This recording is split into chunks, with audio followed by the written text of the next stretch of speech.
How are you? I hope you all are fine. You know, in the previous previous video, we have studied about the following point that are home of microbes, type of microorganism, useful microorganism. And today we study about the last two point that are harmful microorganism and food preservation. So let's start fourth topic, that is harmful microorganism. तो harmful microorganism क्या होते हैं? Microorganism harm us too. जो micro, अभी हम लोगों ने इससे पहले हम लोगों ने एक टॉपिक पढ़ा था यूजफुल माइक्रो ऑर्गेनिज्म, वो माइक्रो ऑर्गेनिज्म जो हमारे लिए यूजफुल थे। अब आज हम पढ़ेंगे कि हार्मफुल माइक्रो ऑर्गेनिज्म। तो इनसे क्या होता है देखिए, तो इसमें फर्स्ट हमारी हेडिंग आती है डिजीजेस कॉजिंग माइक्रो ऑर्गेनिज्म, मतलब माइक्रो ऑर्गेनिज्म से होने वाली diseases. Microorganism that cause disease are called pathogens and germs.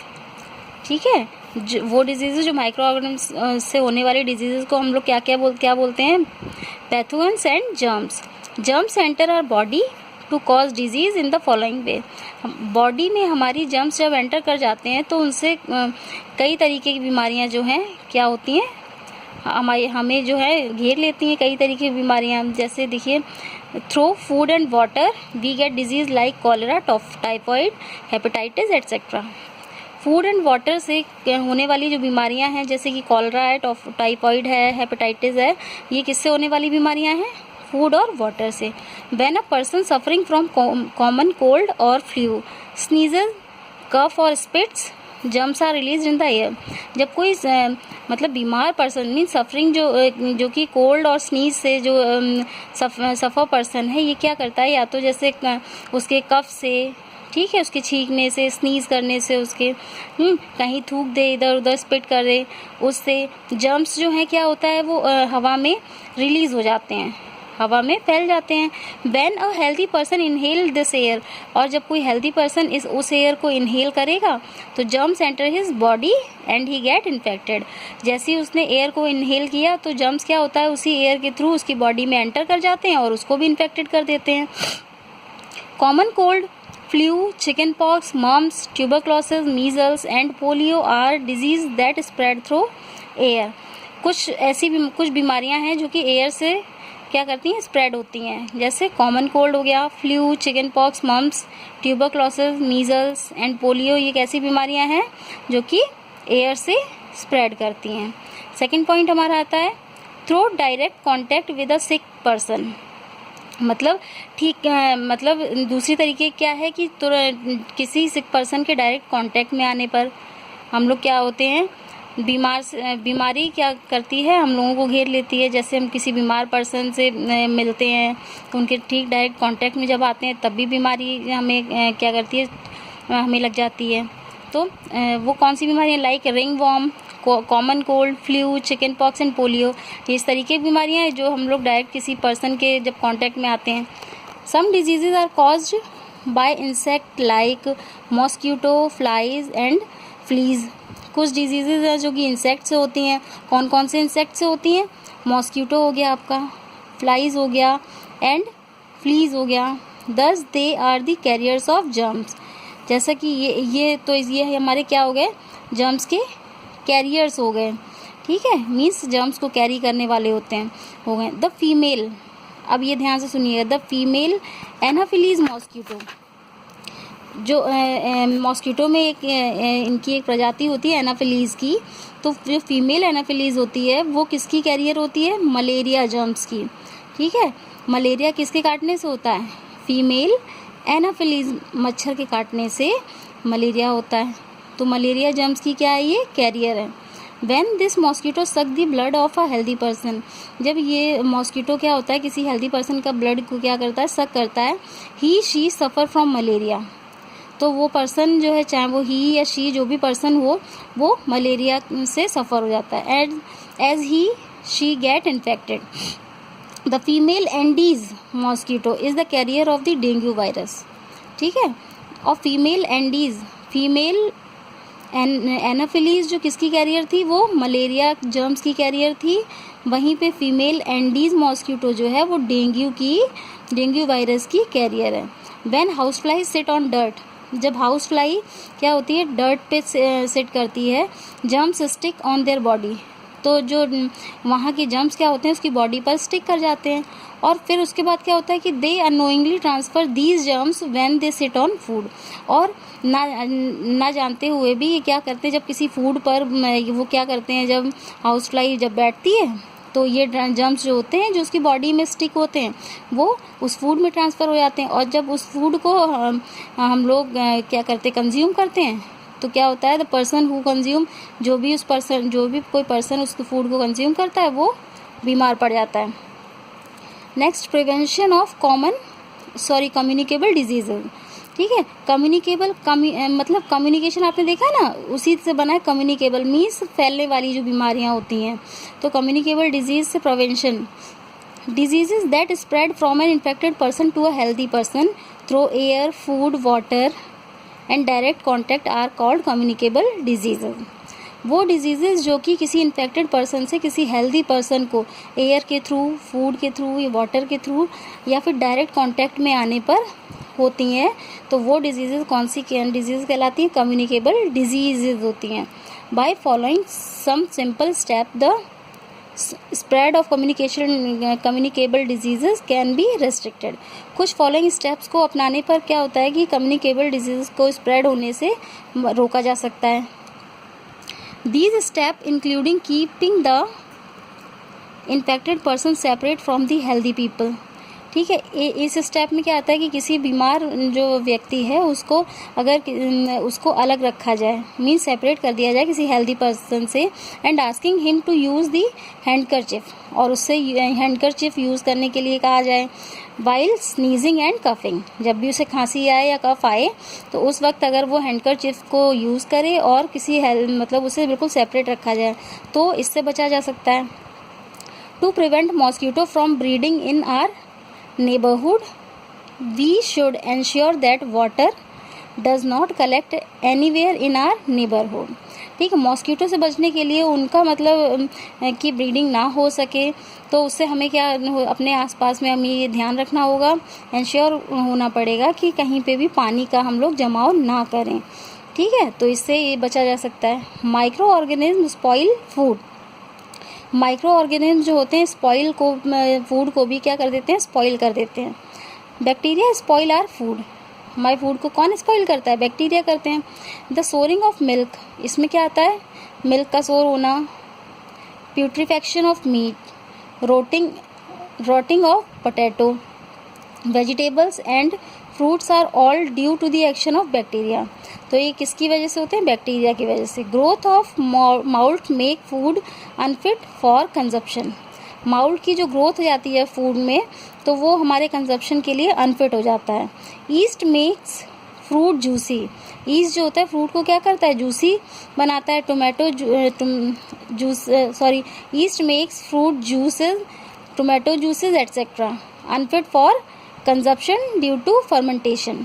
मतलब ईस्ट की वजह से क्या होता है कि हमारे, कभी आपने देखा होगा कि फर्मेंटेशन हो जाती है, जैसे टोमेटो जूस है, फ्रूट जूस है, उसके ऊपर क्या है कि वो पड़ जाती है, जाली सी पड़ जाती है, वाइट सी, तो क्या हो जाता है, फर्मेंटेशन हो जाता है, जो कि हमारे कंजप्शन के लिए ठीक नहीं होता है। वो किसकी वजह से होता है, ईस्ट की वजह से। Micro organism grow on food, such micro organism sometime produce toxic substances making the food poisonous. और कुछ ऐसे माइक्रो ऑर्गेनिज्म होते हैं जो क्या है, टॉक्सिक सब्सटेंसेज को प्रोड्यूस करते हैं और जो कि फूड को क्या पॉइजनस बना देते हैं। Consuming poisonous food causes food poisoning. ठीक है, और इस फूड को खाने पर क्या होता है, फूड पॉइजनिंग जैसी बीमारियां हो जाती हैं और सीरियस इलनेस। नेक्स्ट अब हमारा आता है, नेक्स्ट टॉपिक है and last, food preservation. Food को किस तरीके से प्रिजर्व किया जाए ये हम लोग पढ़ेंगे इसमें। We can stop food from getting spoil in the following way, किस किस तरीके से हम फूड को स्पॉइल होने से रोक सकते हैं। Killing the microbes in the food, microbes को किल करके, and stopping them from growing again, और उनको दोबारा ग्रो होने से बंद करके, मतलब स्टॉप करके। फॉलोइंग द अब इसके बाद क्या होता है, देखिए, following the above mentioned way that help food to last longer. This is called food preservation. In food preservation, microorganisms are reduced by prevention methods such as heating. कौन कौन से मेथड इसमें? हीटिंग है, पॉस्चराइजेशन है, cooling है, addition of natural and chemical preservatives है, canning है, drying etcetera. These are discussed below in detail. ये सारी प्रोसेस हैं, ये आपकी डिटेल में नीचे दी गई हैं. तो सबसे पहली हमारी प्रोसेस क्या है? हीटिंग. किसी चीज़ को हीट कर दिया जाए तो उससे प्रिवेंट किया जा सकता है. To kill microbe present in milk, it is heated to a high temperature. Milk में प्रेजेंट जो माइक्रोब हैं उनको किल करने के लिए उसको हाई टेम्परेचर पर क्या किया जाता है? हीट किया जाता है.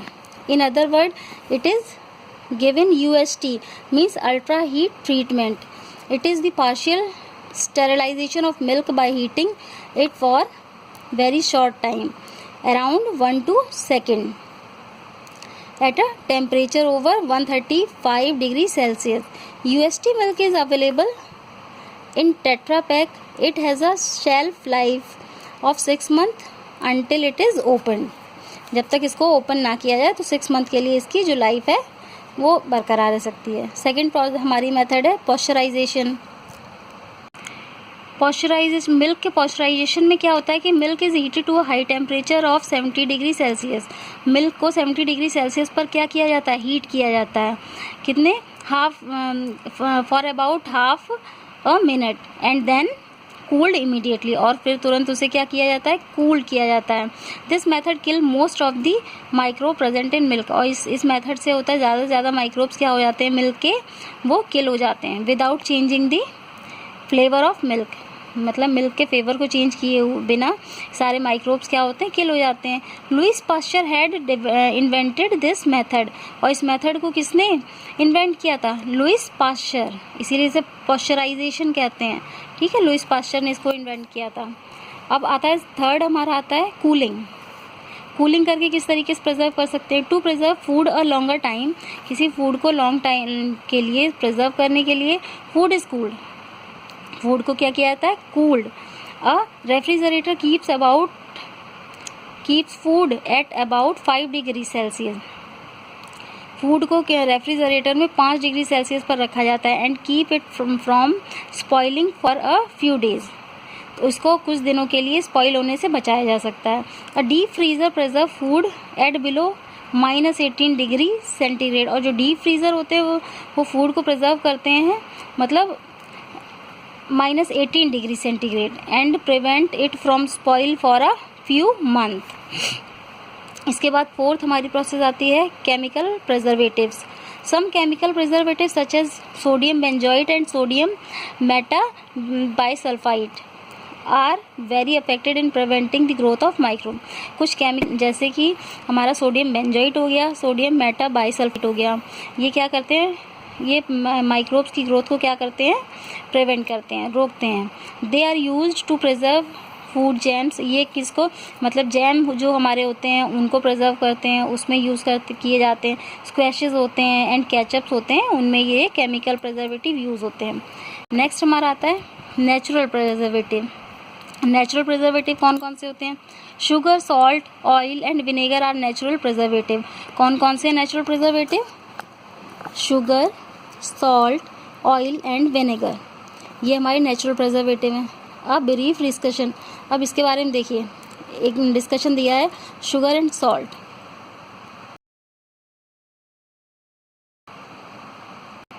Sugar and salt are natural preservative.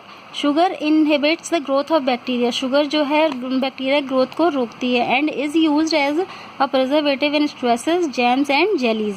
Salt checks the growth of bacteria and draws out the moisture from the food as well as from the cells of microorganisms. और salt का क्या काम है? ये मतलब बैक्टीरिया ग्रोथ को check करता है और क्या करता है? Draw out the moisture. मतलब मॉइस्चर जो होता है किसमें? फूड और जो उनकी सेल्स, माइक्रो ऑर्गेनिज्म की सेल्स में जो मॉइस्चर होता है उसको ड्रॉ आउट कर देता है. It is commonly used as a preservative in meat, pickle, chips etcetera. Oil and vinegar. Oil and vinegar prevent the growth of microbe. Oil और विनेगर का काम क्या होता है कि माइक्रोब की ग्रोथ को प्रिवेंट करते हैं. And preserve the fruits vegetables, meat and pickle. आपने ये देखा होगा आपकी घर में आपकी मम्मा लोग जो हैं वो जब अचार वगैरह डालती हैं तो उसमें ये चीज़ यूज़ करती हैं, विनेगर है, ऑयल है। तो ये किस लिए, तभी हमारा लॉन्ग लास्टिंग जो हमारे पिकल्स होते हैं वो चलते हैं इसकी वजह से। नेक्स्ट हमारा आता है canning. To prevent bacteria from growing, मतलब बैक्टीरिया को ग्रो करने से बचाने के लिए food is canned in airtight container after sterilisation. Food को क्या किया जाता है, कैंड कर दिया जाता है। उसमें उसको एक एयर टाइट कंटेनर में स्टेरिलाइजेशन के बाद कैंड उसे बंद कर दिया जाता है। This way the food last for a much longer time. इसकी वजह से क्या होता है कि फूड जो है वो लंबे समय तक ठीक बना रहता है। Cooked and uncooked food is sealed in a tin plated and liquid steel can sterilized by heat treatment। इनको कुक्ड और अनकुक्ड फूड जो है इनको क्या किया जाता है कि एक हीट ट्रीटमेंट दिया जाता है स्टेरिलाइज से, और फिर क्या होता है sometime under high pressure food item like fish, meat, poultry, mushroom and vegetables except tomato को छोड़कर आर कैंड। इनको क्या कैंड किया जा सकता है। Practice of Canning predates the discovery of diseases causing bacteria such as Clostridium botulinum। Next अब हमारा आता है ड्राइंग और डिहाइड्रेशन। इन दिस मेथड, इस मेथड में क्या होता है, water is remove from the food to prevent the growth of bacteria. Bacteria की ग्रोथ को प्रिवेंट करने के लिए फूड से वाटर को रिमूव कर दिया जाता है। As they need water to grow, क्योंकि बैक्टीरिया को क्या मॉइस्चर जहाँ मिलता है वहीं बैक्टीरिया जो आपके ग्रो कर जाते हैं। जैसे सीरियल्स है, पल्सेस हैं, स्पीसीज हैं and spices and dry fruits are preserved in this way. ये जो हैं आपके सीरियल पल्सेस हैं इसी तरीके से क्या किए जाते हैं, प्रिवेंट किए जाते हैं। सो ये यहीं पे आपका ये चैप्टर कंप्लीट होता है, चैप्टर 2। आई होप आपको ये चैप्टर क्लियर हुआ होगा, समझ में आ गया होगा। मिलते हैं नेक्स्ट वीडियो में नेक्स्ट चैप्टर के साथ। Okay, bye bye.